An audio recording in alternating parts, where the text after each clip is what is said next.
Hey everybody, I'm breaking out my own personal guitar. Now it's been modified a little bit. You can see that this pickup system is completely different than what came with the factory. I modded the crap out of this guitar years ago, and I've been touring with it for several years, but it is one of my B Bender acoustics. It's one of the WD 26 models. The 26 has the dot inlay. It's actually the let's see, WDFLB. That's Forrest Lee Bender, not Bibby. 26 SCE. That's what this model is. So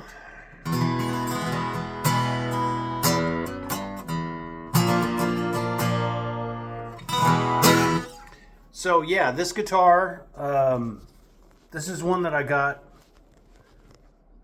when I first started, when they first came over. I grabbed a few of the guitars, and this one had bad electronics. Now, originally, this pickup system that was in these was called the, let's see if I've got one over here. It was called the Fishman Isis system, with a Y. And it was shortly after that. When did that originally happen? Like, it was the Fishman Isis system. These guitars were designed in 2011 and released in 2012, 2013 were the last batch. They only made 150 of these. There's only 150 of these actual guitars with this dot inlay, and there's only 150 of the guitars with the Tree of Life inlay. So, just so you know that, but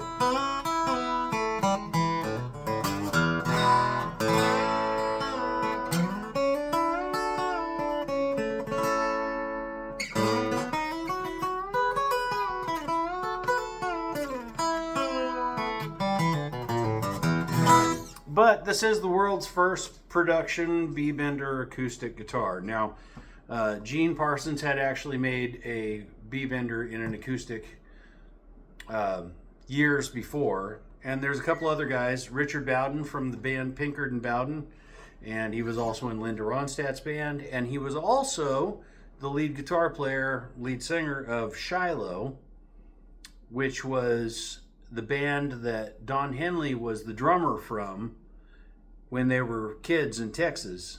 That's the same guy. Richard Bowden, he created the Bowden Benders, which is like a palm bender, which he had one on an acoustic guitar back in the old TNN Nashville Now days. I remember that I saw Pinkard and Bowden, Sandy Pinkard and Richard Bowden. I saw them way back then. Anyway, their PG-13 album is one of my all-time favorite albums. I told Richard that.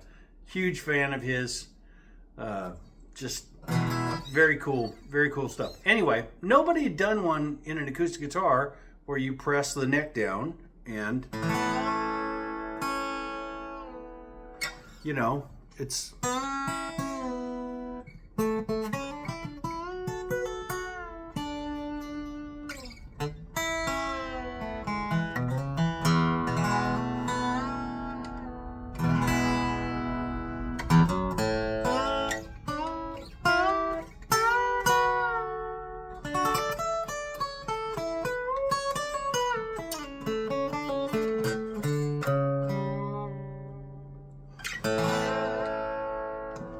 Anyway, so I designed this guitar when I was,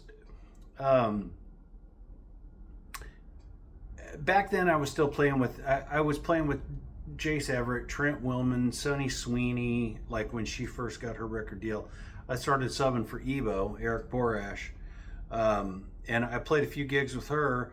And during this whole time frame, Washburn had given me an acoustic deal. Now, I already had a Fender endorsement, but I wasn't even using Fender guitars anymore because I'd already started my own guitar company. And I was doing B benders and G benders for half the guys in Nashville. Either Joe Glazier did them or I did them for literally everybody that was out on the road in Nashville at that point. And it was all friendly. It was all friends of mine, like Bollinger and guys like that. They were just like, hey, man, can you do a bender in this guitar? And I'm like, yeah. And then other friends, Jimmy Weber, hey, can you put one in a Collings 290? Yeah, I can do it. Or Tim Teague, when he was out with Jared Neiman, he was like, you know, can you put one in a Carvin acoustic? Like a teleacoustic, but a Carvin version of it? And I was like, yeah, I guess so. You know, I'll try.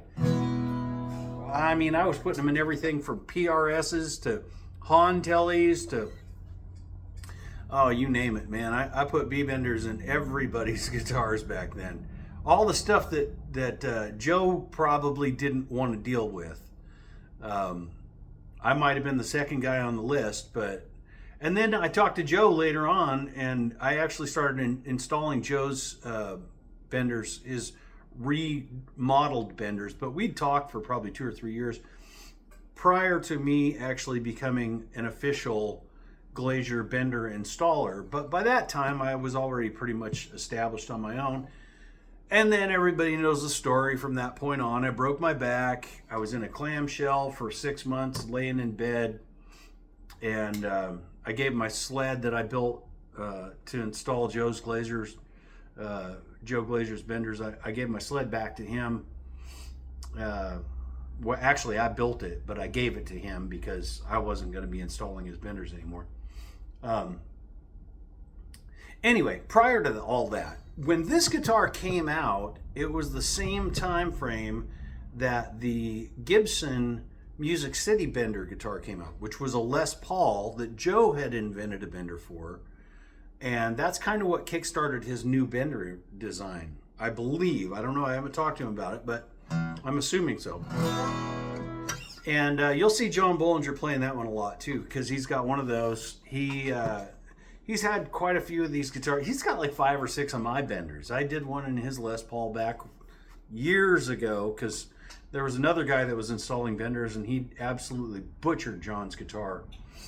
And that was an actual Les Paul, a real nice, really nice Gibson Lester. So, anyway, back to this guitar. I know I talk for too long in these videos. Should I just shut the hell up and do like a 2-minute video, and then maybe more people would watch? I don't know. I guess I'll try that right after this. But I'm going to sell this guitar. I've decided I'm going to sell this one. It's the only one that's got this, you know, aftermarket setup in it. So it's not stock. It's not worth $3,000 like one of the original WD-28, you know, first run prototype guitars, or even the first run guitars, which are going for $2,000 to $2,500 depending on the shape of them. It's a campfire guitar. I've played this guitar on the road. I've toured with it, and you know, I've actually taken it outside, and it might even smell like smoke, like oak wood smoke, because it has been played at many campfires at my property here. So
can I come up with which is interesting here?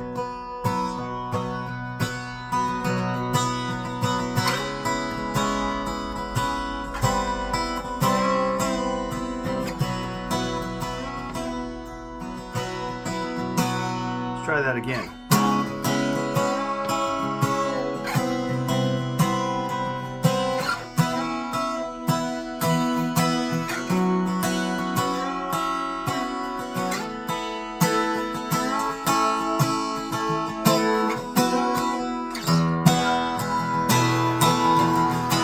Now that was actually kind of cool, so if somebody wants to take that, they can.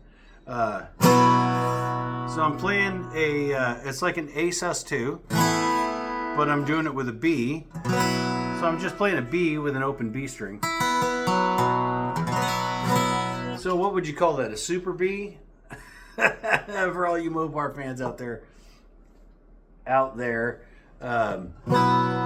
You would definitely not call that a super B, because a super B is a super B. But my brother-in-law, rest in peace, Ronnie, he would call that a super B. It's like a Jimmy Page chord.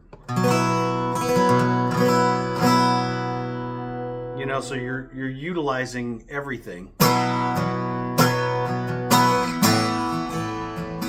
A sus2. Yeah, it sounds very Pete Townsend.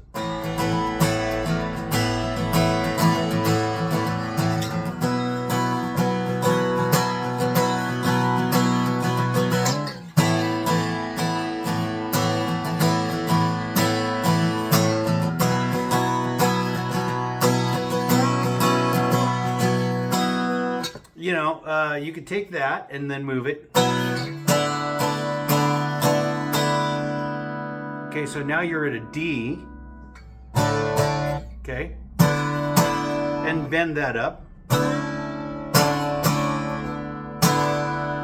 And then go up to the E.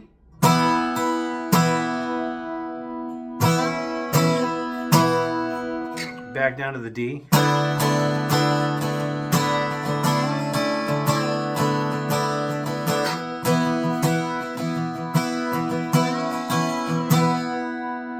Say you want to take that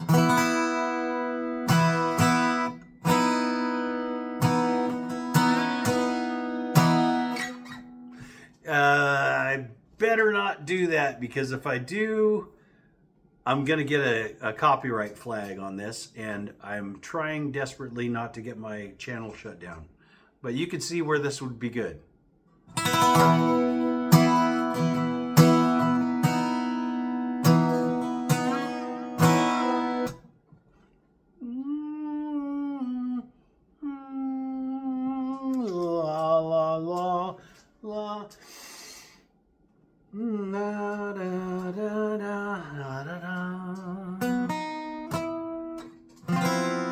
Then, so actually it wouldn't be. That's interesting too.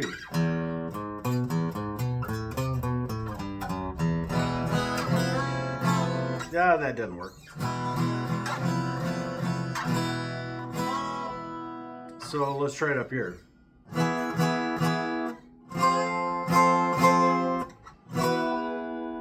That would work. So there's another idea you could use for B bender stuff. One of the cool things about benders is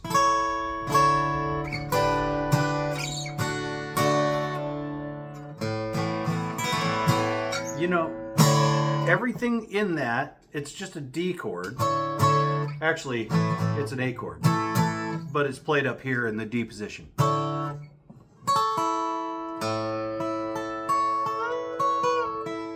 But you could use that like, sorry.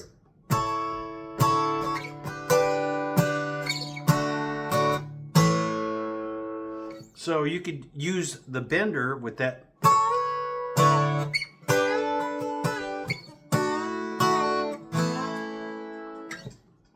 Simple, really simple. Or make it a seventh instead of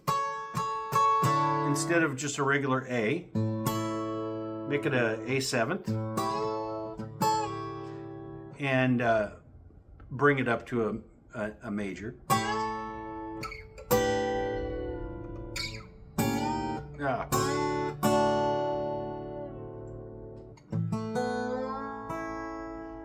That's kind of cool.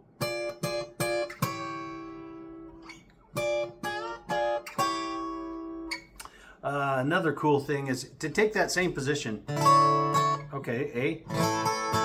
So you're playing an A. Take that.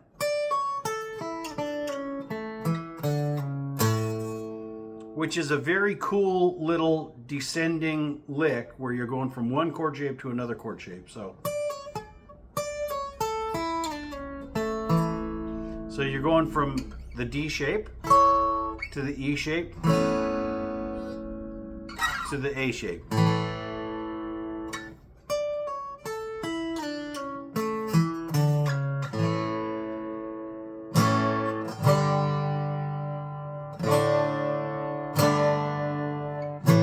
Okay.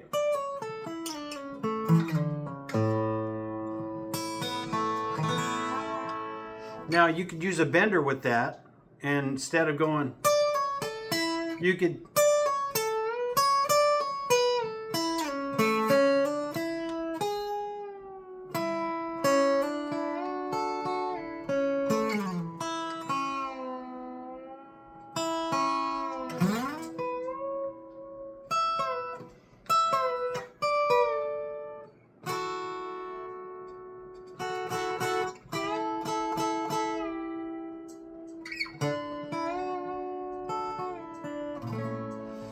just think anywhere that you can go 2 steps down, you can use that. So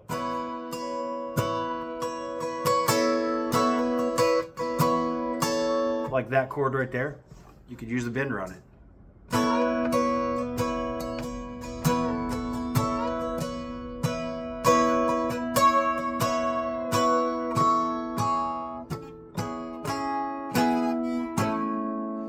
All of those things work.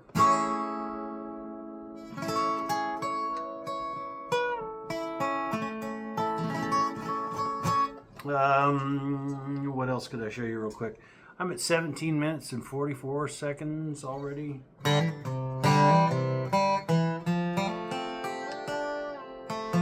The cool thing about an acoustic bender is you can play stuff like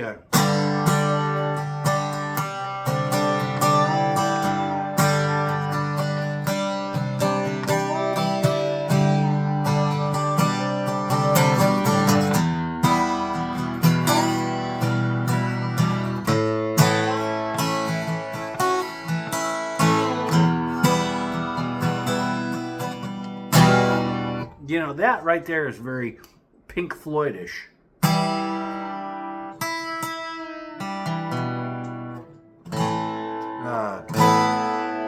To a 7th chord maybe.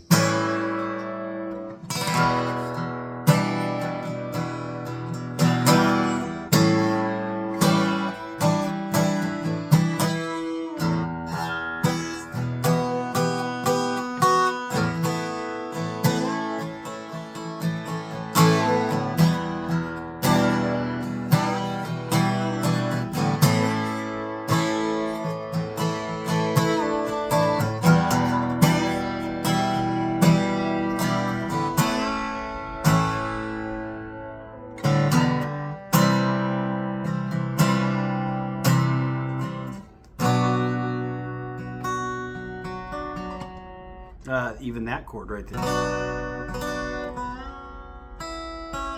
Or even bending it up.